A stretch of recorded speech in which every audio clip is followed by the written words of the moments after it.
peeled by the blizzard. The cabin crouched in the Alaskan wilderness like a forgotten grave, miles from the nearest road, buried under a blizzard that screamed like 1,000 dying souls. I'd driven up here to escape, divorce papers fresh in my glove box, the weight of a shattered life pushing me north until the rental car's engine sputtered out in the snow. No signal on my phone, no neighbors for 50 miles, just me, a flickering lantern, and an endless white void outside. That first night, isolation hit like a gut punch. I huddled by the wood stove, cracking open a bottle of whiskey I'd found in the cupboard, its label peeling like old skin. The wind howled, but beneath it, I heard something else. A whisper slithering through the cracks in the logs. Alone, it murmured, forever alone. I shook it off as exhaustion, the booze blurring the edges of reality, but when I dozed off, the dreams came, visions of my ex-wife, her face melting into a skeletal grin.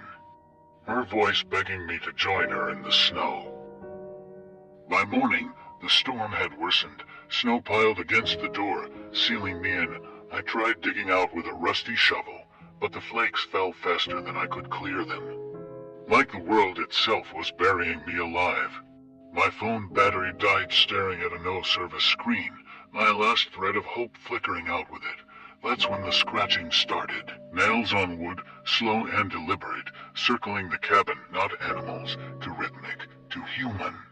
I barricaded the door with the table, heart pounding. "Who's there?" I shouted, voice cracking. Silence, then a low chuckle that vibrated through the floorboards. The lantern dimmed without reason, shadows stretching like fingers across the room. I grabbed the axe from beside the stove, heavy, reassuring in my hands, and waited. Night fell again, or maybe it never lifted. Time blurred into endless gray. The whispers grew louder, forming words. "We see you. We hunger." Something slammed against the window, cracking the glass. I swung the axe blindly into the dark outside, but hit nothing. Blood trickled from my palm where I'd gripped the handle too tight, dripping onto the floor. The drops sizzled, evaporating into wisps of smoke that twisted into faces agonized. Eyeless faces mouthing my name. Panic clawed at me. I retreated to the bedroom, slamming the door, piling furniture against it. But the isolation was total now. No escape, no one coming. My mind fractured, replaying every regret, the arguments, the betrayals, that empty house I'd left behind. Was this punishment, a curse on this forsaken place? Then the floorboards creaked, not outside, but inside. I spun, X-raised, as the shadows coalesced into a shape, tall, emaciated, with skin like rotten bark and eyes glowing like embers in a dying fire.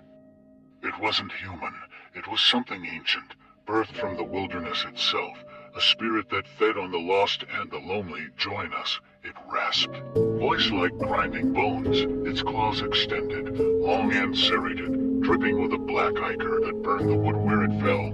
I swung to X, burying it in its shoulder. Black blood sprayed, scorching my skin like acid. It laughed a wet, gurgling sound and lunged.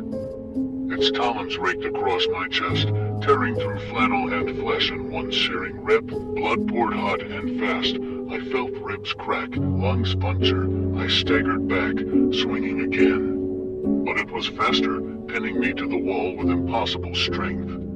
Its face hovered inches from mine, breath reeking of decay and forgotten screams. "You were always alone," it whispered, as its claws dug into my throat.